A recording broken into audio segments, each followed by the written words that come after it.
여러분 안녕하세요. 네 번째 운명입니다. 8월 8일 방송을 시작하겠습니다. 리플 소송에 대한 종류 일관되게 말씀을 드려왔죠. 5가지 6가지 모멘텀을 통해서 소송에 대한 마감이 다가오고 있다. 리플 CEO가 이례적으로 올 여름 또는 곧 미디어를 통해서 줄기차게 우리에게 시그널을 보내왔었죠. 브리든 할수가 SEC는 20억 달러를 요구했고 법원은 그들이 너무 많은 것을 했다는 것을 인정하여서 그들의 요구를 약 94% 줄였습니다. 우리는 법원의 결정을 존중하며 우리는 우리 회사를 계속 성장시킬 수 있는 명확성을 가지고 있습니다. 이것은 리플 산업, 법치주의의 승리입니다. XRP 커뮤니티 전체에 대한 SEC의 역풍은 사라졌습니다. 저는 이거를 그들 간의 쇼라고 보고 있습니다. 지나가는 과정이었다. 자체 애초에 SEC 소송을 믿지 않았습니다. 왜 그랬을까요? 저는요. 지난 10년이 넘는 기간 동안 2012년 이후에 12년간 그들은 하루 건너 하루 거의 범지구의 인프라를 깔아왔습니다. 실시간 혈관망이죠. 그리고 소송으로 눌렀죠. 누른 거를 제거했습니다. 이제 어느 시기를 두고 그들이 폭발을 시키겠죠. 어차피 법원 누구의 승리다? 저는 이렇게 보진 않아요. 왜냐하면 결국은 얘는 전 세계 달러와 유로화의 프린터계 주인장이 얘를 폭발시킬 수밖에 없게끔 설계해놨습니다. CBDC, NFT, 스테이블코인, RWA, STO 우리가 투자하고 있는 토큰들을 가장 처음 선봉대에 서서 세계 최고의 블록체인, 디지털 화폐 인쇄기계를 만들었기 때문입니다. 그렇게 이미 결정된 일이었다. 소송은 지나가는 과정이었다. 그걸 이제 치워버린 겁니다. 누가? SEC를 통해서, 법원을 통해서 그들이 치웠던 것이다. 근데 가격 상승이 한 20% 나오고 나서 살짝 또 오르락내리락하면서 상승폭이 마음에 들지가 않죠. 자, 작년에 부분 승소하고 나서 한 100% 가까운 상승이 나왔죠. 그리고 밀렸습니다. 지금은 20% 상승이 나오고 살짝 또 밀리고 있죠. 허나 이전과는 다르게 시차를 두고 얘는 폭발할 수밖에 없습니다. 조급해하시지 마시길 바랍니다. 얘의 미래는 정해져 있습니다. 시장 규모 1000배 이상 성장합니다. XRP의 가격 100만원 기준점, 지금 가격에서 1000배 기준점입니다. 갈 길이 한참 많이 남았습니다. 조급해하지 마시고 큰 그림을 보시면서 장기적으로 동행하시길 바랍니다. 리플, SEC에 대한 소송에서 1억 2,500만 달러 벌금 부과. 이 소식에 대한 이후 가격이 20% 급등하였다. 상승폭이 마음에 들지가 않죠. 작년에는 한 100% 가까운 상승이 나왔나요? 그리고 밀렸지만 지금은 스물스물 나오다가 어느 순간 가격 상승은, 가격 폭발은 누가 시키죠? 그들이 시킵니다. 그것 또한 정해진 일이다. 제임스 K. 필란이 아나리나 토라스 판사가 SEC의 구제 신청에 대한 판결을 내렸습니다. 그 답안을 얘기해주고 있죠. 스튜어트 알더리티 또한 최종 판결입니다. 법원은 리플이 무모하게 행동하겠다는 SEC 제안을 기각하고 이 사건이 사기 또는 고의적 위법 행위에 대한 주장과 관련이 없으며 아무도 재정적인 피해를 입지 않았다는 점을 SEC에게 상기시킵니다. SEC가 20억 달러의 벌금과 벌칙을 요구한 터무니없는 요구를 기각합니다. 우리는 법원이 정교한 제3자에게 특정 여수적 판매에 대한 부과한 1억 2,500만 달러의 벌금을 존중합니다. 제레미 호거 변호사입니다. 끝났어요. SEC 대 리플 사건은 꽤나 긴 여정이었어요. 공유해 주셔서 감사합니다. 1억 2,500만 달러의 벌금과 일반적인 가처분 명령, 리플의 큰 승리입니다. 의심할 여지가 없습니다. 좋은 하루 보내세요. 중요한 건 불확실성이 제거가 됐다는 것. 그들이 제거시켰다는 겁니다. 위에서 눌렀던 무게중심의 추를 눌렀다. 어느 순간 아래서 지들이 폭발을 시킬 거라는 거. 그거를 의심할 이유가 없다. 지난 오랜 시간 동안 저는 말씀을 드려왔습니다. 12년간 펀더멘탈을 확장해왔다. 가치가 반영되는 순간은 시차를 두고 99.99가 아니라 100% 올 수밖에 없습니다.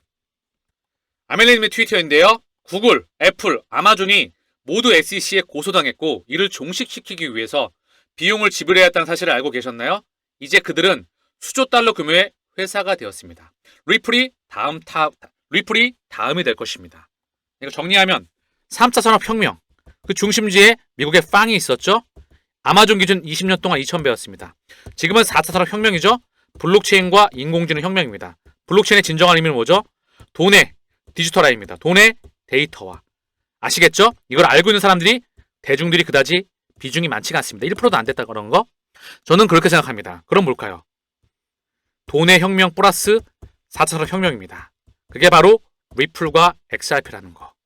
즉 얘는 가격이 10년 기준 1000배 그 안에 되겠지요. 그 끝을 누구도 알 수 없습니다. 그렇기에 저는 개인적으로 목표 가격이 없습니다. 평생 못 얻을 생각이다. 돈이 필요하면 찔끔찔끔 팔아서 쓸 생각이다. 일생일대의 기회입니다. 4차 산업혁명 플러스 돈의 혁명. 바로 100년 이상 만에 돈의 규칙이 바뀌는 겁니다. 달러, 유로에 파운드, 위안화, 스위스 프랑, 스웨덴 크로네. 여기에서 바로 비트코인, 이더리움, 맨 위에 XRP가 가게 되는 모습. 데이터로 바뀌는 그 순간에 우리는 그 여정에 들어와 있다는 겁니다. 일생일대의 기회라는 거. 어떻게 보면 이 기회를 알아챘다면 정말로 심장 떨리는 마음으로 이 마라톤을 완주하시길 바랍니다. XRP 투자는요, 고난이 도입니다. 10배, 20배, 30배를 보고 투자하는 게 아닙니다. 100배, 200배, 300배, 1000배의 그림을 보고 투자하는 겁니다. 메타플래닛, 일본의 상장 기업이죠. 10억엔 저리로 대출을 확보해서 비트코인 추가 매입할 것이다. 이미 어제 BW 채권을 발행해서 비트코인을 추가로 매입하겠다. 그 이어서 0.1% 금리로 약 100억 원, 94억 원을 대출했으며 이 역시 비트코인 추가 매입 자금에 이용할 것이다. 일본의 상장 기업, 잘못 투자하게 되면 기업이 부도가 나게 됩니다. 휴지 쪽에 당하면서 역사 속으로 사라지게 되겠죠. 그런데 빤스까지 기업 입장에서 상장 기업 입장에서 속칭 빤스까지 비트코인을 빚을 발행해서 매집하겠다. 시장의 상승과 비트코인의 상승과 그것을 확신한다는 겁니다. 우리랑 바라보는 관이 똑같죠. 저 또한 시장의 상승을 확신합니다. 비트코인 고래들 급락장에서 매집하였다. 100BTC 이상 보유 주소수가 증가세이다. 하락장 틈타 매수가 늘었다. 매트리스 포트에서 비트코인은 과매도 구간에 진입하였다. 저점 신호. 이걸 보고 나서 그들은 역시나 가격을 밀어놓고 개수를 모았습니다. 이와 더불어서 이더리움 또한 상승 또한 예정되어 있다는 것. 고래들은 이더리움의 개수 또한 모았다. 100만에서 1000만 XRP 보유주가 보유량 사상 최대이다. 이 개수는 계속해서 증가하게 될 겁니다. 변하지 않는 공식이 있어요. 물량을 뺏고 싶을 땐 어떻게 했죠? 가격을 부십니다. 그리고 개수를 모아가죠. 물량을 넘기고 싶을 땐 어떻게 하죠? 가격을 끌어올립니다. 추세를 벗어나는 슈팅, 추세를 벗어나는 데드크로스, 추세를 벗어나는 언더슈팅, 정반대라는 거. 이 공식은 바뀌지 않습니다. 여기에 가격을 기반으로 해서 미디어가 동반됩니다. 개인의 심리를 조장하죠. 여러 뉴스가 퍼집니다. 이거를 거를 수 있는 힘이 필요하다는 거. 시나리오 1, 이게 다가옵니다. 이더리움의 폭발, 저는 바뀌지 않았습니다. 단 1도. 오히려 이더리움이 절고 있죠. 혐오리테프가 승인이 났는데도 불구하고 절고 있습니다. 똑같습니다. 그들은 열심히 개수를 모으고 있을 겁니다. 그리고 어느 순간 폭발시킬 거라는 거. 솔라나와 비트코인만으로는 역부족이었습니다. 개인들이 참전하기에는 이더리움이 터져야 알트가 터집니다. 그래야 진짜 찐 개인들이 들어오고 결국은 추세를 벗어나는 폭발이 나옵니다. 그리고 세력들이 개인들에게 물량을 넘겨주죠. 그래야 버블이 완성되고 끝이 나는 겁니다. 그리고 나서 경제 위기가 따라옵니다. 그리고 10년간의 메가 팽창. 이 그림을 그릴 수가 있어야 돼. 그리고 전반적으로 필터링할 수 있는 힘이 필요합니다. 시장을 바라볼 수 있는 큰 관이 필요하다는 거죠. 저는 R&D를 직업으로 하고 있습니다. 전 세계 금융시장 환경을 점검해 보겠습니다. 먼저 비트코인의 데드크로스. 일본 금리 인상 중단 발표로 베어트랩 작용 가능성이 있다. 거짓 하락일 가능성이 있다는 이야기가 나오는 겁니다. 왜냐? 엔화 가치가 단기간에 급등했습니다. 그랬더니 전 세계 금융시장이 엔캐리 트레이드 청산으로 인해서 자산시장이 크게 흔들거리면서 일본 중앙은행 부총재가 나와서 우리 금융시장이 흔들거리면 금리 인상 더 이상 안 할 수 있어. 그랬더니 금융시장이 안정화를 취합니다. 그로 인해서 비트코인이 지금 하락은 거짓일 수가 있다. 그럼 뭐죠? 하락 기회일 때 그들은 열심히 매집했다는 거. 대중을 기만했다는 겁니다. 엔화 가치가 안정세가 무척 중요하다 말씀을 드렸죠?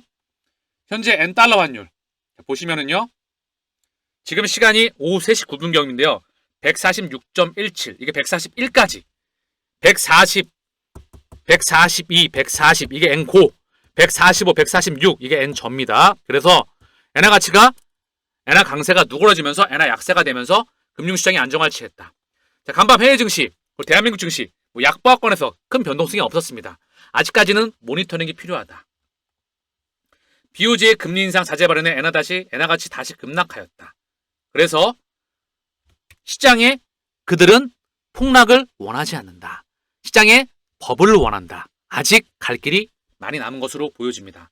간밤 미국 증시가 다우, S&P, 나스닥이 각각 0.6, 1.05, 0.77 하락 마감했죠. 얘는 조금 더 확인이 필요해요. 자, 닉게이는 0.42, 상해는 0.44, 항생은 0.4%. 약보합권에서 큰 변동 없이 움직이고 있습니다. 닉게이는 이틀 연속 상승했었죠. 특히나 그저께. 물론 8월 5일 날 12%, 12% 하락이 나왔고요. 그 다음날 약 9%의 상승이 나왔고 그 다음날도 상승이 나왔다가 오늘 0.42 안정권에 있습니다. 자, 지금 시간이 오후 3시 14분인데요. 니케는 0.96 하락, 상해와 항세한 각각 0.13, 0.16, 강부합 플러스로 전환했고요. 어제 영국, 프랑스, 독일은 각각 1.75, 1.91, 1.5% 상승 마감했습니다. 자, 비트코인은 8,050만원, 이더리움은 343만원, 2.76 상승 중인데요. 이게 상승폭이 상당히 약하죠. 그쵸? 얘가 터지는 게 저는 정해졌다고 보고 있어요. 이놈이 터져야 버블이 오기 때문에 어느 순간 끌어올릴 겁니다. 그래야 아구가 맞기 때문에. XRP 또한 850원 언저리입니다. 20% 가까이 상승했다가 살짝 또 빠져있죠. 이전에는 작년에는 100% 가까이 상승했다가 스물스물 밀렸어. 허나 지금은 스물스물 상승했다 한 20%까지 상승하고 어느 정도 있다가 다시 한번 폭발이 예정되어 있다고 보고 있습니다. 왜? 얘의 값어치는 비트코인, 이더리움, 비트코인 위에 얘가 있다. 가격이 올라갈 수밖에 없게끔, 폭발할 수밖에 없게끔 설계가 되어 있기 때문입니다. 그렇기 때문에 지치지 마시고 우직하게 길을 걸어가시기 바랍니다. 이미 페드나우가 스테이블코인과 CBDC가 이동하는 망이 작년에 출시가 되었습니다. 연준이 만들었죠. 그리고 미디어를 통해서 우리는 CBDC에 대해서 이러고 있죠. 별로 이야기를 하고 있지 않습니다. 왜냐하면 대중들이 아직 알면 안 되니까. 달러는 기축이니까. 근데 갑자기 CBDC에 대한 이야기가 나오면 금융시장에 큰 혼란을 겪을 수가 있습니다. 그렇기 때문에 공개 속도가 조금 늦어지겠죠. 다시 한번 말씀드리지만 리플의 스테이블코인 RLUSD, 이 스테이블코인은요 XRP 레저와 이더리움 블록체인에서 발행됩니다. 이 말 자체가 뭐죠? 이더리움 또한 이미 끝이 났어. 자, 그러면서 이더리움은요 USDC 서클과도 또 연결이 되어 있고요. 전 세계 레이어 2 그러면서 영지식 증명 여기에서도 대체 불가능한데 이더리움이 핵심적인 역할을 합니다. 레이어 2에서. 그 말은 뭘까요? 이미 이더리움이 없으면 대체가 불가능하다는 겁니다. 그렇게 얘는 모습을 드러낼 수밖에 없어. 근데 가격을 이더리움이 밀어놨죠. 이건 뭘까요? 개수를 모으면서 폭발시킬 시기를 그들이 결정할 겁니다. 이미 오랜 시간 동안 그 작업의 부분을 알고 계시죠? 우직하게 길을 걸어가시면 됩니다. 시나리오가 바뀐 것은 없다. 시차가 발생할 뿐이다. 오늘 방송을 마치면서 간단한 이유, 블록체인의 탄생 이유, 간단한 이유를 말씀드리고 마치겠습니다. 미국이 2008년도에 바로 비트코인이 탄생했었죠? 은행 빼고 우리끼리 걸어야자, 탈중앙화. ETF는 뭐죠? 완벽한 제도권입니다. Perfect Centralize. 2008년도에 사토시가 만들었다고 얘기해요. 뻥카요, 뻥카. 대중들을 책을 보더라도 지금 미디어를 보게 되면 이런 얘기가 상당히 많이 나오죠? 2008년도에 비트코인이 왜 나왔을까요? 제로금리와 세 차례 양적 안으로 그들은 새로운 시스템을 만들었습니다. 2012년도에 리플랩스가 탄생했죠. 이미 새로운 통화 시스템이 필요했기 때문입니다. 디지털 화폐 인쇄기가 필요했죠. 그래서 블록체인을 만들었습니다. 그리고 이걸 통해서 CBDC, 스테이블코인, NFT, RWA, STO를 만들고 토큰화 혁명으로 주도해 나가게 되죠. 블랙록의 레리 핑크와 서클의 제레미 알러가 분명히 말했습니다. 모든 금융자산은 토큰화가 될 것이다. 가치가 있는 모든 것들은 토큰화가 될 것이다. 그럼 뭐죠? 블랙록과 서클, 그 뒤에 있는 그들이 가치가 있는 모든 것들을 토큰화 시킨다고 하는 겁니다. 그게 블록체인의 진정한 혁명입니다. 시장 규모가 1000배 이상 성장합니다. 고작 10배, 20배, 30배, 50배를 보고 투자하는 게 아니라는 거. 일생의 때의 기회가 우리 눈앞에 펼쳐지고 있다는 거. 아마존 20년 기준 2000배였어.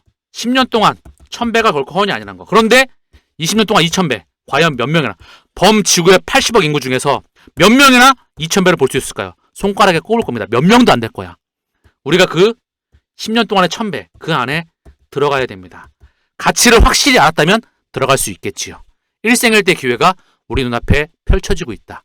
기차에 탑승해 계시고 계십니까? 기차에 고속열차가 언제든지 시작될 수가 있습니다. 완주를 지대로 하시길 바랍니다. 오늘 방송 여기서 마치겠습니다. 감사합니다.